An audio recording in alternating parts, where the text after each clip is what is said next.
एक जमाना था जब बाबर आजम के बारे में कहा गया कि भाई एक लड़का आया है जो Virat Kohli, Joe Root, Kane Williamson, Steve Smith से बेहतर खेल सकता है, इनसे बेहतर जा सकता है। लेकिन जब तक इस बारे में लोग बात कर रहे थे तब तक पता लगा गुरु बाबर तो किंग का के भी नहीं है। और अब खबर आई है कि गुरु जायसवाल ने भी बाबर आजम को पीछे छोड़ दिया। मतलब वो लड़का जिसने 10 टेस्ट मैच खेले हैं वो भी रैंकिंग में बाबर आजम से आगे निकल चुका है। एंड दैट डिफाइंस कि बाबर आजम कितने बुरे दौर से गुजर रहे हैं। बाबर आजम को किंग कहने वाले अब कहने में कतरा रहे हैं, और ये कतराना बनता भी है क्योंकि जायसवाल जैसा नया लड़का भी अगर आपको पिछाड़ देता है तो फिर आप किंग का के नहीं है। विराट, रोहित ये सब कई बार खेलते हैं, कई बार नहीं खेलते, लेकिन बाबर आजम वो खिलाड़ी है जो सारे टेस्ट मैचेस खेलते हैं, सारे वनडे खेलते हैं, सारे T20 खेलते हैं, अंडू झंडू सारी टीमों के सामने खेलते हैं। कई बार पाकिस्तान में उन पर आरोप भी लगा, कई बार आमिर जैसे खिलाड़ियों ने भी कहा कि दुनिया के बड़े बल्लेबाजों और बाबर आजम में अंतर यह है कि बड़े बल्लेबाज छोटी टीमों के सामने मैचेस छोड़ देते हैं, वो बड़ी टीमों के सामने जाते हैं। बाबर जो है वो हर छोटी मोटी टीम के सामने जाते हैं, खेलते हैं और रन बनाकर अपने स्टैट्स को बेहतर करते रहते हैं। लेकिन इन सब के बावजूद अगर यशस्वी जायसवाल जैसा लड़का आपको पीछे छिड़ा देता है तो फिर सवाल ये होता है कि आप टॉप के प्लेयर तो नहीं है।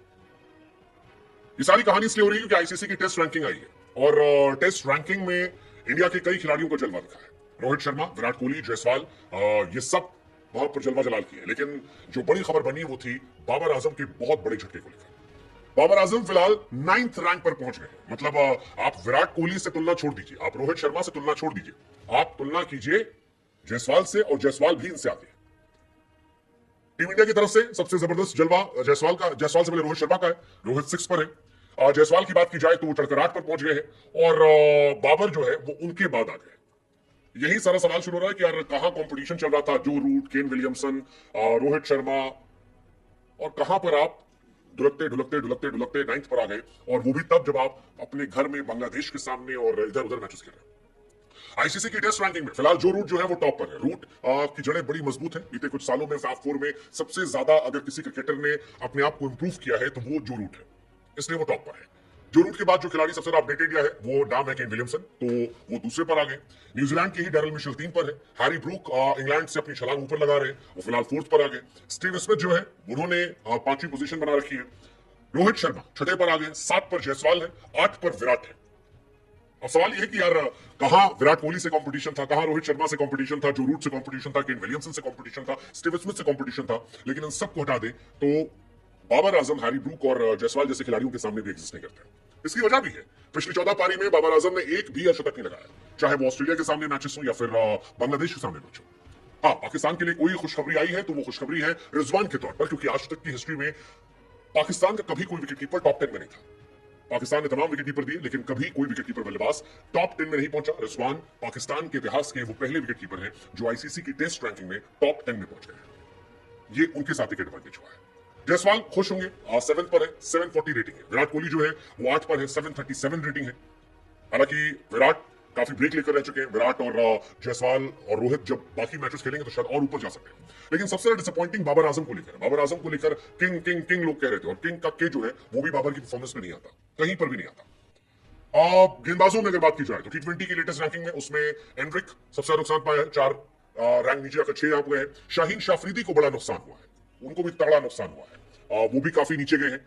शाहीन शाफरीदी टेस्ट रैंकिंग की बात की जाए तो 2 स्थान नीचे गए हैं और फिलहाल वो 10th रैंक पर पहुंच गए। शाहीन भी नंबर 1 का ख्वाब देख रहे थे लेकिन धीरे धीरे गिरते गिरते चले गए। पाकिस्तान जो अक्सर हिंदुस्तान के गेंदबाजों का मजाक उड़ाता है, वो ये जानकर हैरान होगा कि इंडिया के 3 गेंदबाज फिलहाल टॉप 10 में है।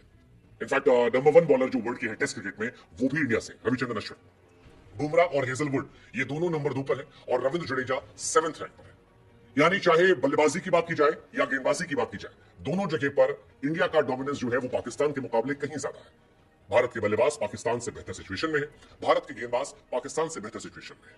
भारत से नंबर 1 वर्ल्ड का बॉलर मिल रहा है, ऑलराउंडर में भारत पाकिस्तान से कहीं ज्यादा आगे चल रहा है। और जहां तक बल्लेबाज की बात है तो वहां पर भी 6, 7, 8 रैंक जो है वो इंडिया के बल्लेबाजों के पास है। वी एक्सपेक्टिंग कि अगले जो 10 टेस्ट मैच इंडिया खेल रहे हैं उसके बाद हमारे कई खिलाड़ी ऐसे होंगे जो टॉप 5 में जगह बनाएंगे। चाहे वो रोहित शर्मा की बात की जाए जो 6th रैंक पर है, चाहे वो यशस्वी जायसवाल की बात की जाए जिन्होंने आते ही वर्ल्ड क्रिकेट में अपना जलवा जलाल कर दिया और 7th रैंक पर पहुंच गए, या फिर बात कर ली जाए विराट कोहली की जो खामोश है लेकिन कई बार कहा है कि ये शोर के पहले वाली खामोशी है जो परेशान करेगी। लेकिन असली क्वेश्चन जो है वो है बाबर आजम को लेकर कि बाबर आजम का कहां कंपटीशन विराट कोहली से था, फिर कंपटीशन शुभमन गिल से शुरू हुआ। अब गिल और विराट को हटाइए, रोहित को भूल ही जाइए, रूट के बारे में चर्चा मत कीजिए, विलियमसन की तो बात नहीं कीजिए, और स्टीव स्मिथ से तो कोई लेना देना ही नहीं है। जायसवाल के सामने भी एग्जिस्ट नहीं करते। सवाल ये, क्या बाबर आजम की फॉर्म लौटेगी? क्योंकि बीते 3 सालों में बाबर आजम सुपर फ्लॉप रहे। जो कहा जाता है दिस शैल टू पास, बाबर आजम ने विराट को कहा था, अब शायद विराट कोहली और टीम इंडिया को बाबर आजम को कहने की जरूरत है। अगेन कहानी वही है, क्या बाबर आजम को अभी भी आप किंग मानते हैं, जिस तरह से हसन अली ने कहा था बॉब्जी द किंग? या आपको लगता है now, like after watching last 1.5 year or 2 years, Babar Azam is quite overrated? What's your take?